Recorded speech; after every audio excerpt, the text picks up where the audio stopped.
Welcome to the Disrupt Your Career podcast, brought to you by Claire Harbour and Antoine Tirard. We're passionate about helping everyone find fulfillment in their work life. We believe that big, messy, uncharted career changes are inevitable, and it's up to you to decide. Will you take control and disrupt, or allow yourself to be disrupted?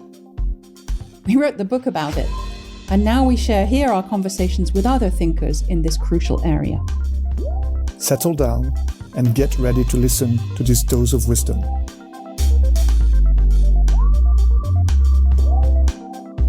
So on this episode of the Disrupt Your Career podcast, we're welcoming Julia Goodman. Julia started her career as an actress and now still uses many of the skills she derived in her early career to be one of the top coaches in the UK and beyond, dealing with CEOs and all kinds of exciting teams. Julia, thank you so much for joining us. It's really wonderful to have you. My pleasure, indeed. So let's, as usual, start with your career journey. You've been through several pivots and challenges in your career, starting out, as we've said, as an actress, and now as a rather revered leadership coach, working with some of the top CEOs and teams in the UK. You also still act, raise funds for charity, and more. So why don't you share with us how this rather extraordinary career unfolded? Was it by design or serendipity? And what are your key moments of pride and achievements, as well as the challenges along the way? I just finished doing a tour of Lady Macbeth. Not Lady Macbeth, of Macbeth, and I was yes, she wasn't the only person in the show. And I'd been all over Europe and London and so forth. And I had this sort of epiphany moment while I was lying in a bath in my boyfriend's house at the time, in the dark, with candles all around the bath, sort of having a reflective moment. You know how those things suddenly come to a place and you're going, now what? Because what I'd realized was that through my career, which I started off in rep, of course, like all people, with some interesting people that I work with, Jessie Matthews being one. Oh my God, there's some stories there. Got my break in TV in The Brothers and stayed in television almost for 5 years, doing all sorts of other shows as well as that. Moved into films, moved into theatre, and then started this company with Kate Amara and Peter Woodward. The British Actors Theatre Company was taking Shakespeare all over the place. We did not have directors, which meant, very interestingly, that we all had to look inward to our resource and our observations and our confidence in helping a show come to life, put it on, and nobody to tell us what to do. Because that's what actors usually do. Oh, right, okay, well, I'll move down there then and do that. And then get cross because they don't like it or whatever. So that was very interesting because it revealed that I had more, as you said just earlier, I had more in me than just being the actor. And I think I always had because of the family inheritance that I'd got, everyone creative and artists, but they also ran businesses. And I'd always been fascinated by the creativity of running a business, of having a business. And I like having people around me and a group. I love it. I love that whole energy and dynamic. So I'm lying in the bath thinking, okay, what now? I don't really want to go out and just be an actor. I've done lots of great stuff. But as we all know, when a woman gets to her late 30s, early 40s, certainly in this profession, you're put down on the, oh, well, she'll play someone's mum. Or I would have to wait a few years before I could play someone's grandmother, which I could certainly do now. And I thought, no, bugger it, I'm not going to do that. That's not going to satisfy me. And I've done some of the great work in Shakespeare now that makes you realize that when you've done that, when you've had the best, when you've done the best in your life, in your career, you can't go backwards. You just can't. It takes you to another level of understanding, confidence, and you have a different vision. So I thought, okay, well, there's the reality, is that I'm not going to have the kind of parts that I deserve, that I want to do, really want to do for the next few years. And I need to earn some money. I'm divorced. I've got 2 children, and I have to put the lunch on the table and the breakfast and the dinner. I thought, well, where can I take my skills, my understanding, my talents into another pond? And I think this is what's very interesting. You know, we swim in one pond and then we can take those things into another pond. But what was the pond going to be? So I started to have an idea around how I could transfer all that I knew and understood as an actor to non-actors, to the world of business, to the world where people don't have the confidence that I had in order to, if you like, go out there and deal with the world, seem incredibly confident even when one wasn't, because you have an ability to do that. But the other thing that came with it, which is really important, and I'll stop in a minute, is that as a good actor, and I was trained well, I came from a great tradition background, which, as we mentioned, Joan Littlewood, etc., you know what good looks like. You just know what good looks like. And I knew what good looked like in terms of communication, in terms of acting. I spent 4 years at the Chichester Festival Theatre, where I learnt to observe and watch the greatest actors in the world come on stage with Laurence Olivier and so forth. So I knew what good looked like. And I wanted to get that and transfer it, as I said, to people who needed to know how to perform themselves rather than actors.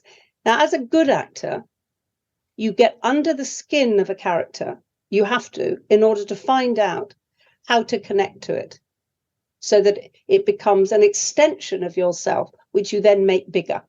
So you don't have to have done everything in order to play that role, which is what's happening at the moment with Oppenheimer. The guy playing the lead, who's that lovely Irish actor whose name I can't remember, but was in Peaky Blinders a lot, is not Jewish.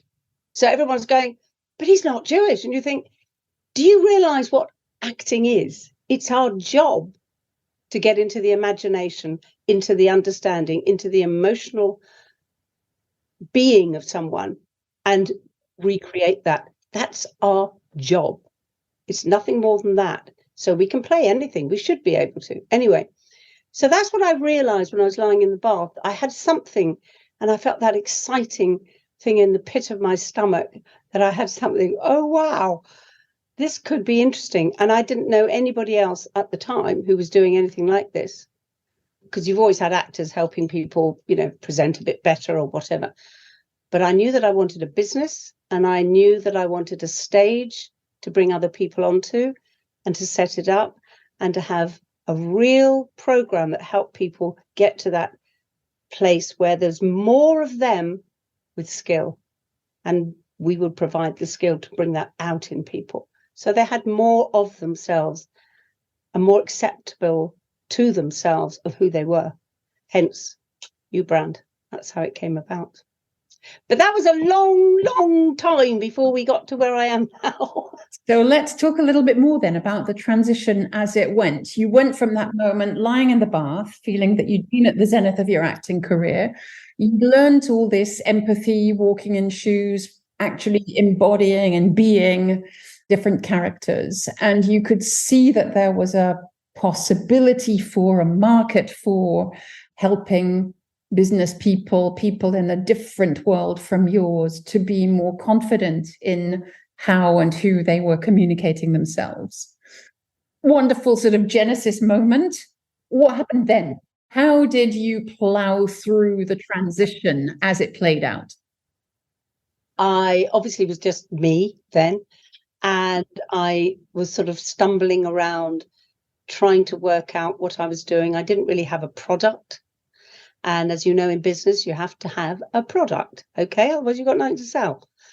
So I was renting a very tiny space by then, because I gravitated from the bottom of the stairs in my little house in Barnes with the children screaming and the dog being sick on the carpet, while I was trying to have what I thought was a professional conversation with someone, to finding this little space in Camelot Studios in London, in Notting Hill, where I sort of took on a young intern person from my daughter's school, and I was trying to give him some things to do. I just knew I had to have a business. That was my space. And I was introduced by a film director there who was in the studios there, and he said, I think you need to talk to my wife.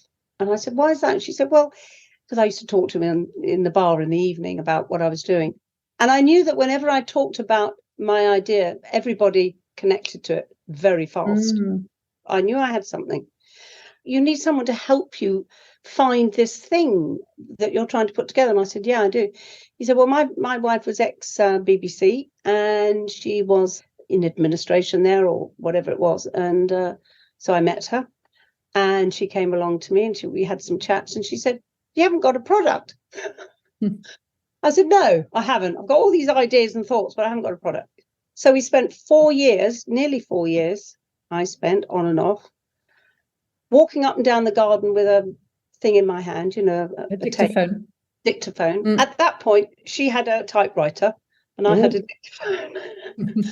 For the younger listeners amongst you, dictaphone is this strange little machine we used to dictate into. You now use a phone, and you might vaguely know what a typewriter is, but yes, but that's it. That was it. For writing and dictating. And a tiny, tiny little space in Camelot Studios where I paid for the rent with my child allowance. Wow. Which then was £19 a week. Not bad. And that was a space in someone else's office. So I was able to have a phone and a bit of a desk, and I would sit on the phone talking to people and everything else. And I met a guy that I knew a long time ago, who I grew up with in Chichester, who was a flawed genius, but an alcoholic. But he was the person whose little office that I found a little space with my £19 a week. So I'd go in there, and I was terrified of the phone. I was terrified. I didn't know how to get my words across in a way that was going to sound remotely convincing. But he was brilliant. When he wasn't pissed, he was brilliant. He managed to get 83 top companies through the door to have lunch with me. That was the marketing spend. And out of those 83 companies, 4 stayed with me for 17 years. So that little bit of thing that I was able to be honest, bullshit my way through, because I hadn't really got a clue what I was doing. But the 4 years meant that I just talked it out, my thoughts, my ideas. She would type away. We'd look at it, and we ended up with a little bit of a brochure, sort of a one-pager. And I remember somebody coming in from IBM when I was coaching her, a woman very senior. She said, this bit of paper here, not great for a presentation training company, is it? That's when I realized I needed to actually do something about that, So there's lots more stories around that, but it was the passion, the vision for me, the passion and the energy came from, even when I was still acting, I talked to people about it, and immediately they connected to it. And they said, this is a brilliant idea. I can't understand why it's not been done. And I think that's one of the key things you have to have, is that immediate connection to what you're doing. And people going, yes, this is amazing. Tell me about it. And of course, you know why, don't you? Because it's about them. It's about them. So everyone you talked about as to how you come over and who you really are, and are you actually feeling confident about showing yourself and all that, they're all going, oh my God, that's what I need. I can't do that. That's scary.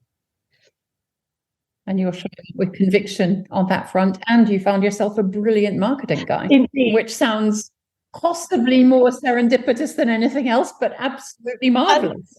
Until we came to doing a big pitch for Renault, for the new Clio car, and we were in this place which we'd never been before, and we were going, oh my God, we're going to board meetings, and we're having all these people around, and this guy wants to come, and we go, there's no way we can take him, because he will be still probably having a hangover or whatever. And that was difficult. We did manage to avoid that, so that was good.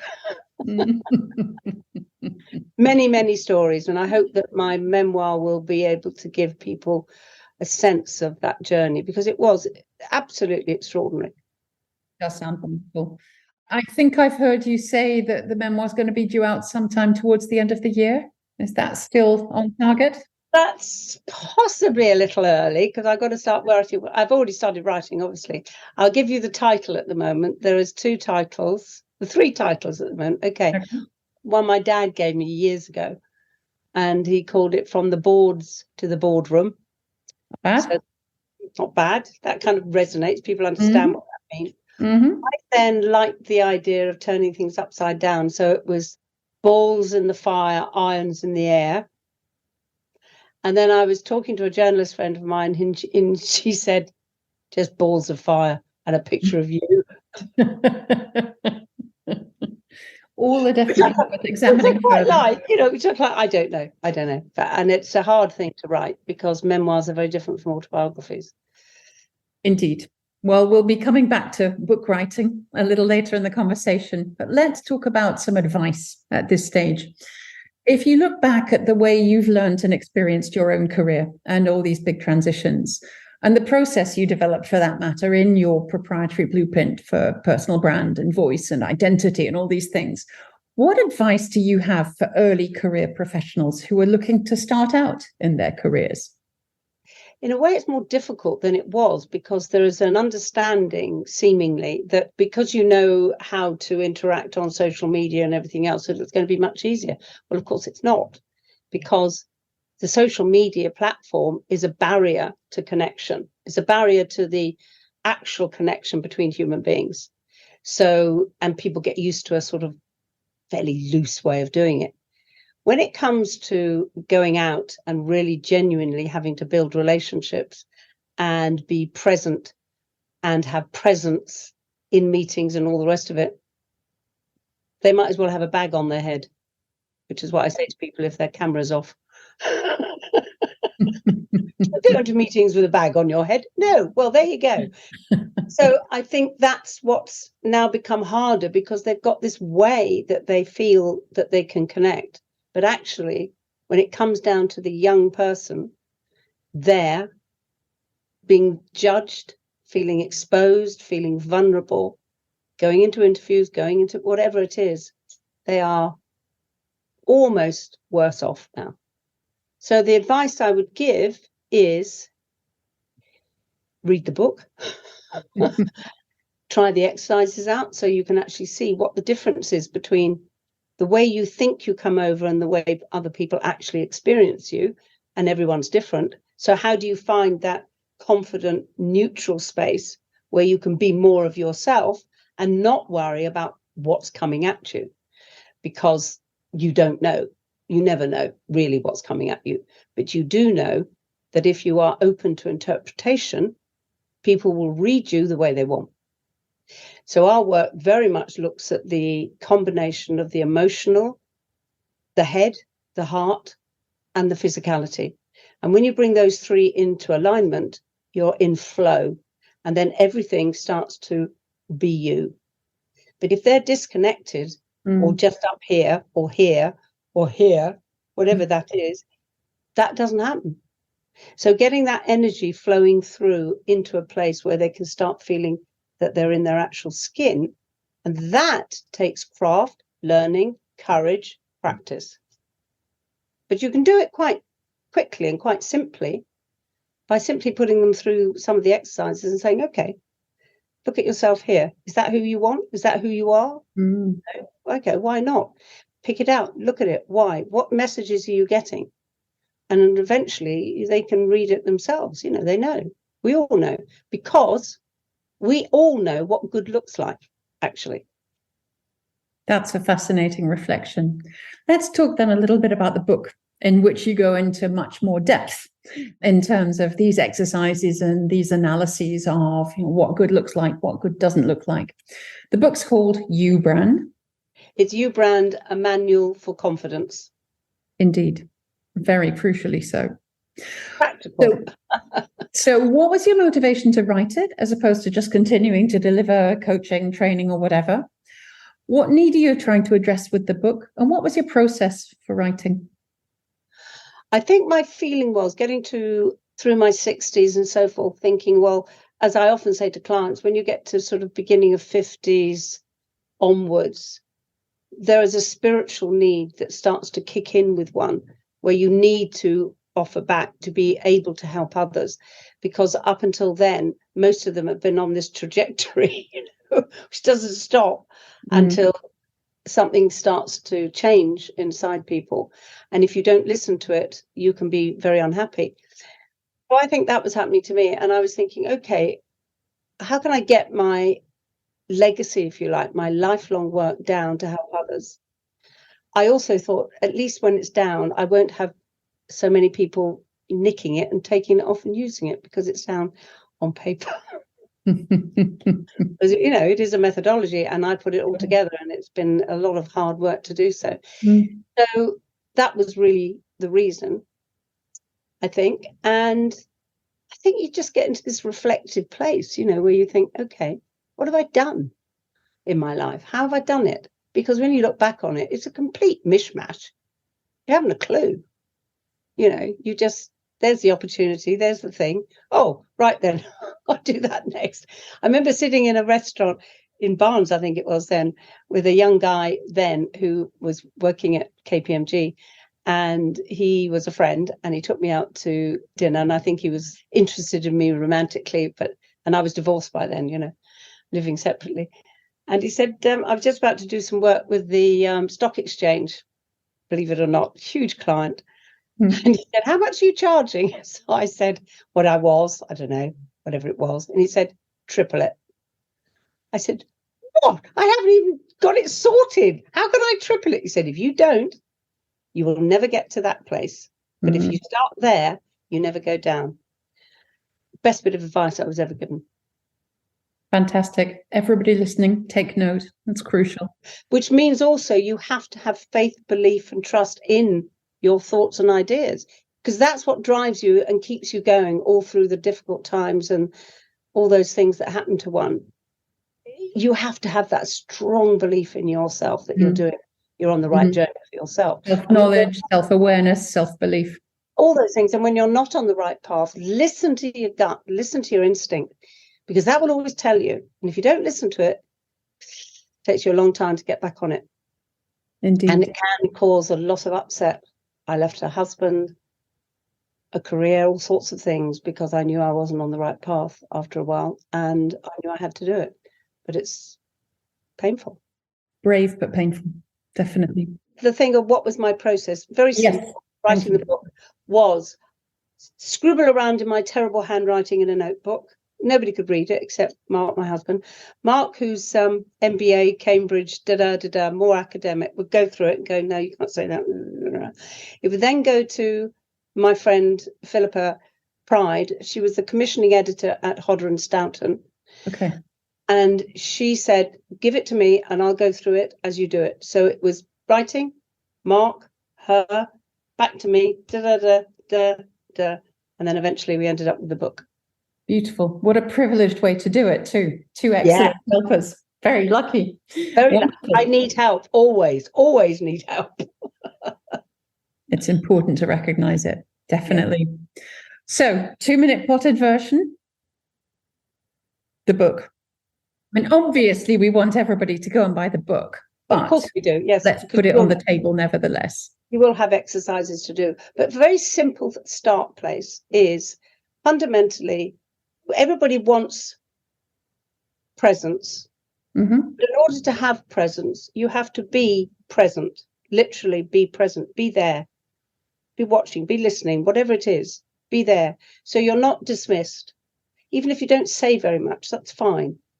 And when you do, know that you have a right to say it, and you've worked out a little bit more how to say it. So one of the things that people can take away is we talk about this. Great communication is expressing and controlling emotion at the same time. That's one thing.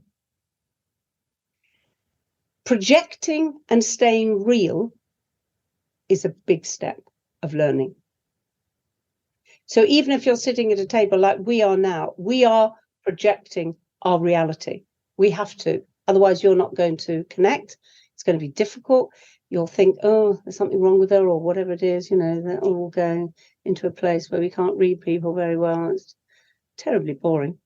Those two things. So the mantra for people is twice the energy, half the pace, using pause and emphasis for clarity and meaning. Meaning your head, heart, and physicality is all one. And that's the impact that we make. We don't just do it with our head or hair or anything else. All three have to come together. And that's the way you start to observe other people and think, when I see someone really connecting to me and I really believe in them and I trust them, look at what's happening and what's not when people aren't. Because it's not rocket science, this actually. It's just having the courage to make that step out and have a go with it. Beautiful. I love that. And I did very much enjoy reading the book. And I even did some of the exercises out to the waves in the Mediterranean in Naples the other day. Exactly. Told the story.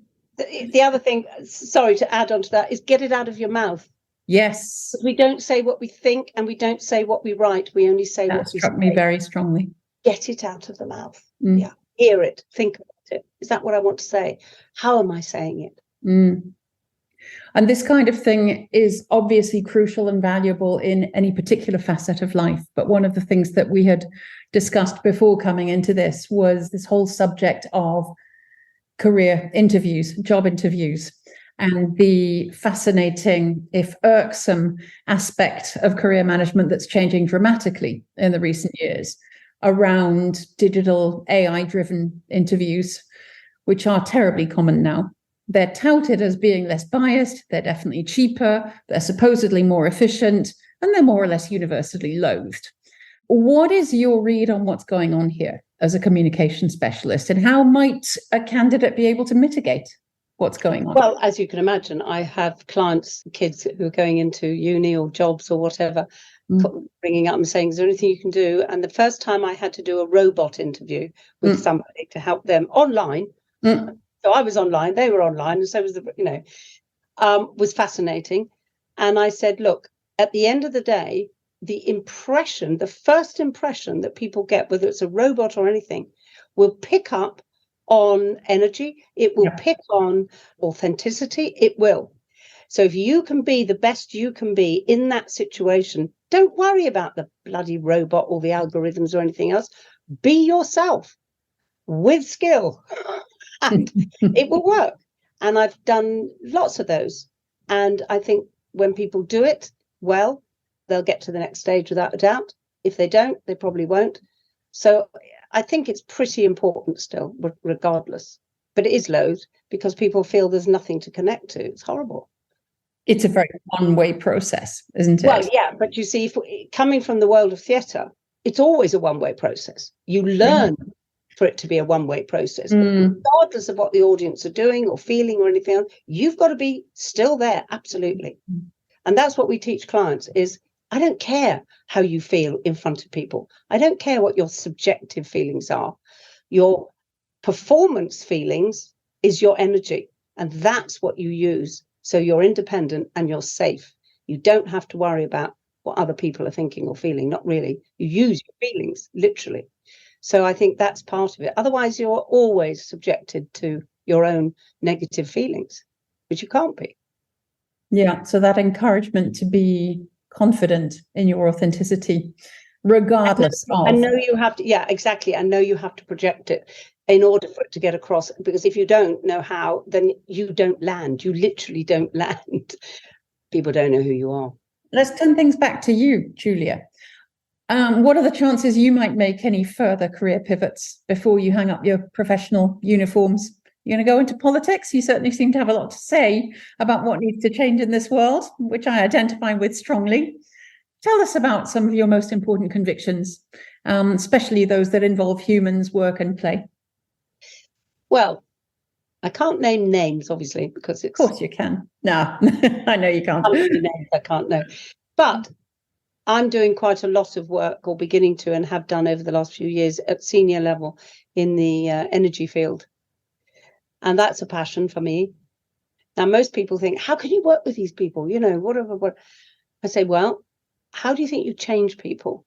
Not from the outside or even protesting. Yes, it's an important thing. But by just defiling it and saying, no, that's terrible stuff. No, you go inside and you help people have more transparent narrative, more connection emotionally to what's happening. And I had this thing back from somebody I'd been coaching in the oil and gas industry up in Aberdeen. And he'd been doing work with me. And he came back one day and he said, how do you deal with people in your team who say, am I doing a good thing or a bad thing? I said, yeah, go around and tell all the senior people in the business that. From that moment, and he did, and he wrote, because I, in the work, had helped him get better connected to how he actually felt. And most people do feel what's right on the whole. Things started to change. So I am now in that place where I'm with the top executive team, taking the new succession cohort of people through to running the firm. And that's my way of making a difference. That's beautiful, Julia. Thank you. Please keep it up. I will. And I'm writing my memoir. That's a big thing too. And the academy kind of sparks me off a bit. I want to do more work with young people, more work with people who can't afford it or anything like that, because I know how important it is. That's beautiful. So you've got 3 prongs of big, exciting things driving you through this work in shaping the minds of those leading contentious industries, working with younger people who wouldn't otherwise be able to access the sort of work you do, and writing your memoir, for which you're not committing to a particular finishing date. Not but quite we should yet, be no. looking out for it in early 24, or maybe mid 24, or sometime in 24. And also, I think coming back to the theatre place where I started, if you want to bring those 2 careers back together again, I need a stage. And all the people that I employ need that stage. And that's where that energy comes from, and that resilience and everything else, right?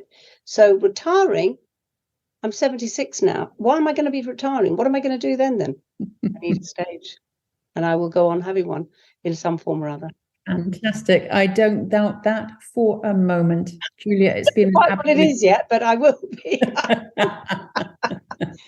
Yeah. I'm sure we could go on talking all afternoon, but let's spare the patience of the listeners and finish on this high note. I have no doubt that your stage will continue to open itself up in front of you. It's been an absolute pleasure having you on and talking about all these different things.